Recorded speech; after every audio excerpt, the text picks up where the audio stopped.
বুঝছো বন্ধু, একদিন রাত পহেলে দেখবা তুমি নাই, পৃথিবীবাসী জানবে তুমি মরে গেছো। পৃথিবীর তখন আলো ফুটবে, চাঁদও উঠবে, সিএনজিও চলবে, অটোও চলবে, দোকানপাট সবই চলবে। এই পৃথিবীর হই হুল্লুর হুলুস্থুল ব্যস্ততা, ধোকাবাজ এই দুনিয়া, কেউ থামবে না, শুধু তোমারে কবরে পাঠায়। ধোকাবাজ এই দুনিয়া, এই দুনিয়া প্রতারক, এই দুনিয়া কেউ থামে না। সামনের সিএনজি অ্যাক্সিডেন্ট করলো, পিছনের সিএনজি থামে না, ছাড়ি দিয়ে যায় না। সামনের গাড়ি অ্যাক্সিডেন্ট করলে পিছনের গাড়ি থামে না, ছাড়ি দিয়ে যায়। স্বার্থপর এই দুনিয়ায় কেউ থামে না। বাপরে দাফন কইরা এই সন্তান, এই বউ বাচ্চারাই আবার আসার পরে ওই দিনকেই ভাত খায়, তাই না? পেট বইরা খায়, লগের ঘরের থেকে আর আইন্দা আনছে, এরা ঠিকই পেট ভরে খায়। তো ওরা না কাঁদলো বিকালে, ওরা না দুপুরে কাঁদলো, কোন ভাত খায় খা। স্বার্থপর, কেউ থামে না দুনিয়া, আলো বাতাস সব চলে, তুমি বন্ধু থাকবে। আল্লাহকুমুত তাকাসুর হাত্তা যুরতুমুল মাকাবির। আল্লাহ বলছে, বান্দা আখিরাত ভুলে গেলা, দুনিয়ায় ডুবে গেলা, তবে মনে রেখো হাত্তা যুরতুমুল মাকাবির, এরই মাঝে কিন্তু একদিন কবরস্থানেই পৌঁছে যাবে। হ্যাঁ, কই পৌঁছে যাইবা? তোমরা কবরস্থান দেখো নাই ভাইয়া? কাল্লা সাউফা তা'লামুন। আল্লাহ বলে, কবরে আসলেই আমি বুঝায় দেব বান্দা আমার নাফরমানির শাস্তি কেমন। সুম্মা কাল্লা সাউফা তা'লামুন। আবার নাফরমান হাসরের ময়দানে আসলে আমি আবার বুঝায় দেব আমার অবাধ্যতার শাস্তিটা কি। একবার বুঝাবো কবরে। তাফসীরের মধ্যে আছে কাল্লা সাউফা তা'লামুনা ফিল কবরি সুম্মা কাল্লা সাউফা তা'লামুনা ফিল আখিরাহ। আল্লাহ বলে, একবার কবরে বুঝাইবো আমারে ত্যাগ করা, আমার নাফরমানি, আমারে সিজদা না করার শাস্তিটা কি, কবরেই টের পাইবা। ওয়া ইউকাইয়াদু লাহু মালাকুন আমা ওয়া আসাম্মু আবকাম। নবী বলেন, নাফরমানের কবরে এমন একজন ফেরেশতা পাঠানো হবে, যেই ফেরেশতা অন্ধ, বোবা, বধির, চোখেও দেখে না, কানেও শোনে না, জবানেও কথা বলতে পারে না। ফায়ুদরাবু লাহু বিমিতরাকাতিন মিন হাদিদ গরবাতান বাইনা উদুনাইহি। আল্লাহর নবী বলেন, ওই ফেরেশতা ওই নাফরমান পাপীকে লোহার হাতুড়ি মুগুর দিয়ে দুই কান বরাবর এমন জোরে আঘাত মারবে, ফায়াসিহু সাইহাতান ইয়াসমাউহা মান ইয়ালিহি ইল্লা তাকালাইন। নবী বলেন, নাফরমান এত জোরে চিৎকার করবে, মানুষ এবং জিন ব্যতীত আল্লাহর সব সৃষ্টি শুনবে।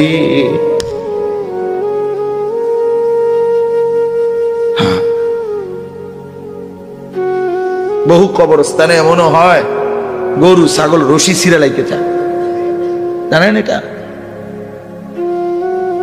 ওরা শুনে, ওরা শুনে কবরের আযাবের আওয়াজ, এজন্য রশি ছিঁড়া ফেলতে চায়। প্রিয় বন্ধু, কষ্ট পাইবা, এই অনিবার্য বাস্তবতা কবর ইমানদার হিসাবে অস্বীকার করার কোনো জো নাই, পাশ কাটাইবার কোনো সুযোগ। এই দল কিংবা এই দল, আমি কিংবা তুমি, কেহই অনিবার্য এই সত্য, চিরন্তন এই বাস্তবতা, নিদারুণ এই সত্য, কবর, আখিরাত, মৃত্যু, এটাকে পাশ কাটাবার সুযোগ নাই, নাই। অতএব আমি অনেক নওজোয়ান, তোমরা মাশাআল্লাহ এই ভালোবাসা কি দিয়া মূল্যায়ন করে, এই মহব্বত আল্লাহর জন্য। তাইলে যেহেতু তোমরা পছন্দ করে ভালোবেসে আল্লাহর জন্যই আসছো, আল্লাহর কথা শুনবার জন্যই আসছো। আমি অনুরোধ করি তোমরা আরেকটু আগাও, যেহেতু আল্লাহকেই ভালোবাসো, আল্লাহর কথাই শুনতে চাইছো, আল্লাহর জন্যই বসছো ভাইয়া, দাঁড়াইছো, তো আর একটু হিম্মত করে সেজদা দিয়া দাও, মালিকের সেজদা দাও, ঠকবা না। আল্লাহরে সেজদা দিয়ে কেউ ঠকে না, আল্লাহর গোলামি করে কেউ ঠকে না। প্রিয় ভাই নষ্ট হইও না, প্রিয় সন্তান আমার নষ্ট হইও না, প্রিয় যুবক আমার নষ্ট হইও না। মুসলমানের কিশোর তরুণ নওজোয়ান, আগামীর ইসলামের পতাকা তুমি হাতে নিও, আগামীর কালেমার পতাকা তোমার হাতে। সারা পৃথিবীতে ইমানদারের বিজয় হবে, হচ্ছে। সারা পৃথিবীতে মজলুমের বিজয় হচ্ছে, জালেমের পতন হচ্ছে। কোথাও সারা পৃথিবীতেই জালেম থরথর করে কাঁপতেছে। হ্যাঁ, সারা পৃথিবীর বাস্তবতা, শুধু বাংলাদেশ আর সিরিয়া না। দুই জালেম তো চলে গেছে, বাকি জালেমরাও বেডিং পত্র গুছায় ফেলছে। 5ই আগস্টের জালেম ভাগছে, 8ই ডিসেম্বরে সিরিয়ার বাশার আল আসাদ নামে আরেক জালেম ভাগছে। বাকি জালেমরাও গাট্টি মুস্কা গইলা লাইছে, ওরাও ভাগবে। ইসরায়েলের ওই বেঈমান কুত্তা নেতানিয়াহু অয় পালাইবে, অয় পালা। বার্মার বেঈমান ওরাও পালাবে, ইন্ডিয়ার বেঈমানও পালাবে, কোন সন্দেহ। বিজয় ইমানদারের হবে ইনশাআল্লাহ, ইনশাআল্লাহ, ইনশাআল্লাহ। কালেমার বিজয় হবে। আমি না থাকলে সমস্যা নাই, আমি শহীদ হয়ে গেলে কোনো অসুবিধা নাই, আমার মতো হাজার লাখ শহীদ হলে কোনো অসুবিধা নাই, কিন্তু বিজয় ইমানদারের হবে। কোন ষড়যন্ত্র বাংলাদেশে বাস্তবায়ন হবে না। ইসকন লীগ দিয়েও ষড়যন্ত্র বাস্তবায়ন হবে না, সাদ লীগ দিয়েও ষড়যন্ত্র বাস্তবায়ন হবে না। এই ভণ্ড মুখোশধারী ছদ্মবেশী এক মুনাফিক সাদ নামের এক ব্যক্তিকে দিয়ে সারা পৃথিবীর ইমানদার মুসলমানকে বরবাদ করার জন্য নতুন ষড়যন্ত্রের খেলা চলছে। এই ষড়যন্ত্র বাংলাদেশে বাস্তবায়ন হবে না। ইসকনের গুন্ডারা, সন্ত্রাসীরাও বাংলাদেশে ষড়যন্ত্র শুরু করেছে, করছে। এই গুন্ডা সন্ত্রাসীদের ষড়যন্ত্র এই পবিত্র জমিনে বাস্তবায়ন হবে না। আমার জমিন কোরআনের জমিন, আমার জমিন ইমানদারের জমিন। আমরা কম হইতে পারি, আমাদের মালিক বড়। তোরা 130 কোটি বেঈমান, তোদের 130 কোটি না 230 কোটি তোদের দেবতার মূর্তি ছাড়া তোদের কিচ্ছু নাই। আমাদের আল্লাহ একই যথেষ্ট। হাসবুনাল্লাহ, হাসবুনাল্লাহ। অতএব প্রিয় ছেলেরা আমার, বাপ আমার, আমি না থাকলে কোনো সমস্যা নেই। মরতেই হলে তো শাহাদাতের মৃত্যুর চাইতে দামি মৃত্যু আর কি হইতে পারে। শহীদের পবিত্র খুন ঝরলে, আল্লাহর জমিন ছুঁইলেই জান্নাত, কোনো সমস্যা। এই জন্য আমি অনুরোধ করছি তোমাদের কাছে, তোমরা আমাদের সন্তান, তোমরা আমাদের ভাই। আমি সকল ছেলের কাছে হাত জোড় করে অনুরোধ করলাম, তোমরা আল্লাহর দিকে ফিরে আসো। গুনার মধ্যে শান্তি নাই, নারীর ছবির মধ্যে, অশ্লীল দৃশ্যের মধ্যে, উলঙ্গ দৃশ্যের মধ্যে প্রিয় ভাই সুখ হয়। আল্লাহ তাআলা কোরআনে বলছে, চরিত্রহীন পুরুষকে আল্লাহ বলছে খবিস। খোদার কসম, সূরা নূরের মধ্যে চরিত্রহীন পুরুষকে আল্লাহ বলছে খবিস, চরিত্রহীন নারীকে আল্লাহ বলছে খবিসাত, খবিস। আল্লাহ বলছে, ওয়াদা দিছে, আল্লাহর ওয়াদা ভুল হয় না। আল্লাহ বলছে, তোরা পুরুষ যারা চরিত্রহীন, তোদের বউ মিলবে চরিত্রহীন। তোরা মহিলা যারা, মেয়ে যারা চরিত্রহীন, তোদের স্বামী মিলবে চরিত্র। তখন বুঝ, মানুষের বেডি সাউন আর ঘরের বেডি 2 নম্বর। হ্যাঁ, এর পাইবা কয় দিনে রাত যায়, কয় দিনে দিন যায়, মাস 24 দিনে শেষ হয়ে যাবে, 30 দিন আর লাগবে। হ্যাঁ হ্যাঁ, এমনিতে তো মোবাইলের বেডি, রাস্তার নর্তকী, হ্যাঁ, অবৈধ প্রেমিকা, হ্যাঁ, ওর সব কিছু ফরমালিন, ধোকা। কিন্তু স্ত্রী যদি কারো, বিবাহিত স্ত্রী যদি 2 নম্বর হয়, চরিত্রহীন হয়, পরকীয়ায় আসক্ত হয়, তখন বুঝবা বন্ধু দুনিয়ার জীবনটা হয়ে যাবে জাহান্নামের টুকরা, জাহান্নামের টুকরা। আমি বললাম নষ্ট হইও না, চরিত্র হেফাজত করো, একটু একটু সবর করো, একটু সবর করো। কুত্তার মতো নারী মেয়ের পিছনে দৌড়াইও না, ছবির পিছনে দৌড়াইও না, একটু সবর করো। যেই চাহিদা আল্লাহ দিছে সেই চাহিদা পূরণের হালাল ব্যবস্থা আল্লাহ রাখছে। তৃষ্ণা আল্লাহ দিছেন, পানি আল্লাহ দিছেন, ক্ষুধা আল্লাহ দিছেন, খাবার আল্লাহ দিছেন, লজ্জাস্থানের চাহিদা আল্লাহই দিয়েছেন, হালাল স্ত্রী আল্লাহই সৃষ্টি করেছেন। অতএব অপেক্ষা করো, একটু সবর করো। এক পবিত্র স্ত্রী মিলে যাবে, এক হালাল স্ত্রী মিলে যাবে। ছেলে সবর করো বাপ, সবর। যে ক্লাস 8-এ পড়ে তুমি এবছরই এসএসসি দিয়ে লাও, কথা বলে না। এই 8-এর ছাত্র তুমি এবছরই এসএসসি পরীক্ষা দিয়ে ফেলো, হবে তো না? এসএসসির ছেলে তুমি এবারই ইন্টার দিয়ে ফেলো, ইন্টারে চলো এবারই অনার্স শেষ করো, 4th ইয়ার। কেমনে হবে ভাইয়া? তো একটু কি সবর করতে হবে না? 4টা বছর কি অনার্সের জন্য পার করতে হবে না? তো একটু সবর করো। আল্লাহ তো কোরআনে ওয়াদা দিছে, আমি প্রত্যেক পুরুষের দেহের অংশ থেকে আমি আল্লাহ তার স্ত্রী, ওয়ামিন আয়াতিহি আন খালাকা লাকুম মিন আনফুসিকুম আজওয়াজান। আল্লাহ বলেন পুরুষের দেহের অংশ থেকে, পাঁজরের হাড্ডি থেকে আমি আল্লাহ তার স্ত্রীকে সৃষ্টি করে ফেলেছি। খালাকা মানে মাজির সিগা, অতীতকাল সৃষ্টি করা হয়েছে।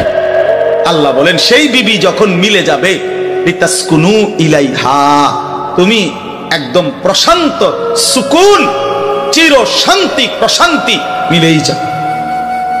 এই জন্য আমি অনুরোধ করছি, অনেক বয়স্ক বাবারা আছেন আপনাদের সামনে, এর চাইতে খোলামেলা আর বলা সম্ভব না আমার নওজোয়ান ছেলেদেরকে, নইলে আলাদা পাইলে আরো কোথাও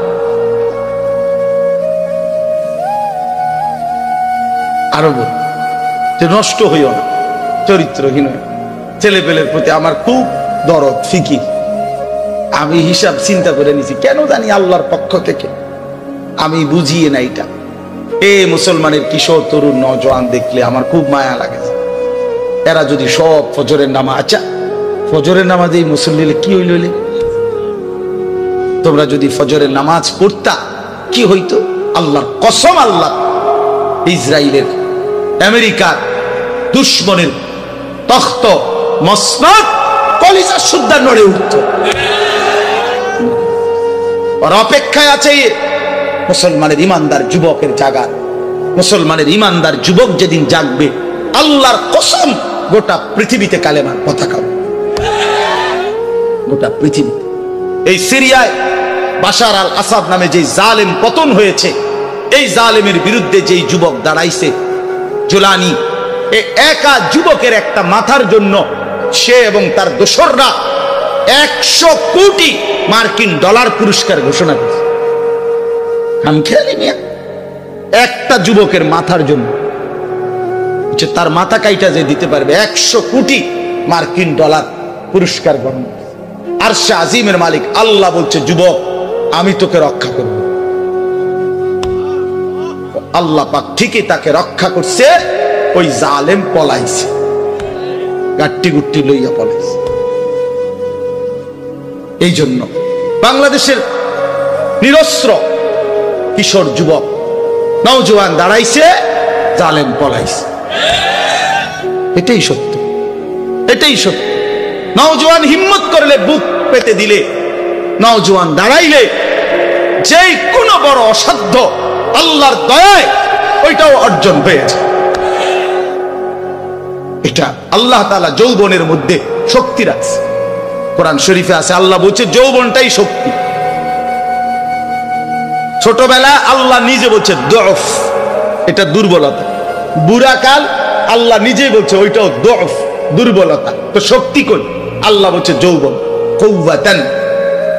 কোরআন শরীফের আয়াত সূরা রোমের মধ্যে আছে, আল্লাহুল্লাযী খালাকাকুম মিন দুফিন সুম্মা জাআলা মিন বা'দি দুফিন কুওয়াতান সুম্মা জাআলা মিন বা'দি কুওয়াতিন দুফান ওয়া শাইবা। আল্লাহ বলেন, বান্দা 3 অবস্থায় আমি তোমাকে বানাই। প্রথম হলো দুর্বল, এরপরে শক্তি, এরপরে পুনরায় দুর্বল। তাহলে বোঝা গেল শিশুকাল আর বৃদ্ধকাল কি দুর্বল। তো শক্তি কোথায়? কোথায় শক্তি কোথায়? তো শক্তিমান নওজোয়ান হাত তোলো। না না, বুড়া মানুষ না, বুড়া মানুষ না, নওজোয়ান হাত তোলো, তোলো হাত তোলো, দাও তাকবীর দাও, আল্লাহু আকবার, জোরসে বলো, জোরসে বলো, দাঁড়ায় বলো, দাঁড়ায় বলো, দাঁড়াও নওজোয়ান, ওঠো নওজোয়ান, দাঁড়াও নওজোয়ান, দাও তাকবীর বলো। দেখেন কি পরিমাণ ছেলে, দেখছেন কি পরিমাণ ছেলে।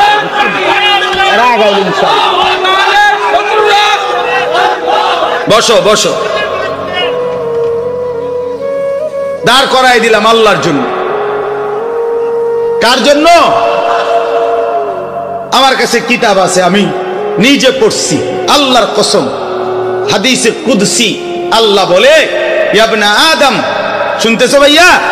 ইয়া আদম কুম ইলাইয়া আমশি ইলাইকা। আল্লাহ বলে, বান্দা তুমি আমার জন্য দাঁড়াও, আমি তোমার জন্য হাঁটবো।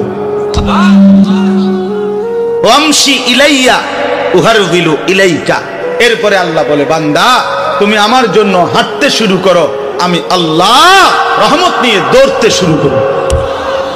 এই জন্য কুম ইলাইয়া, আল্লাহ আমার জন্য দাঁড়াও। আমশি ইলাইকা, আমি তোমার জন্য হাঁটব, আমি হাঁটব। তুমি একটু আসো, আমি তার চাইতে বেশি আসবো। তুমি আসবা 1 বিঘত, আমি মাওলা আসবো 1 হাত। তুমি আসবা 1 হাত, আমি আসবো 2 হাত। তুমি আসবা হাঁটতে হাঁটতে, আমি আসবো দৌড়তে দৌড়তে। আতাইতুকা হারওয়ালা, তুমি আসো বান্দা। রাতে আসলে রাতে মাফ, দিনে আসলে দিনে মাফ। ইন আতাইতানি লাইলান আতাইতুকা লাইলান। আল্লাহ বলে, বান্দা রাত গভীরে গুনাহ নিয়া মাফ চাইতে আমার কাছে আইসো। আতাইতুকা লাইলান, মাগফিরাত নিয়ে আমি তোমার কাছে রাতেই আসব। ওয়া ইন আতাইতানি নাহারান আতাইতুকা নাহারান। তুমি আমার কাছে গুনাহ নিয়া যদি দিনে আসো, আমি মাগফিরাত নিয়ে দিনেই আসব। তুমি আসবে যখন, আমি আসবো তখন। তুমি যদি আসমান ছোঁয়া গুনাহ নিয়া আমি আল্লাহর দিকে ফিরো, তওবা করো, গুনাহ ছেড়ে দাও, আর করবা না, ওয়াদা দাও, নতুন করে আমল শুরু করে দাও, আমার কাছে মাফ চাও।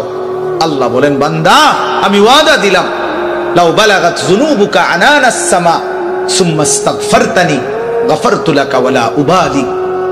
আসমান পর্যন্ত যদি গুনাহ পৌঁছে যায়, এরপরও যদি সঠিক নিয়মে তওবা করো, তাহলে আমি ওয়াদা দিলাম, কোনো পরোয়া না করে আমি আল্লাহ মাফ করে দেব।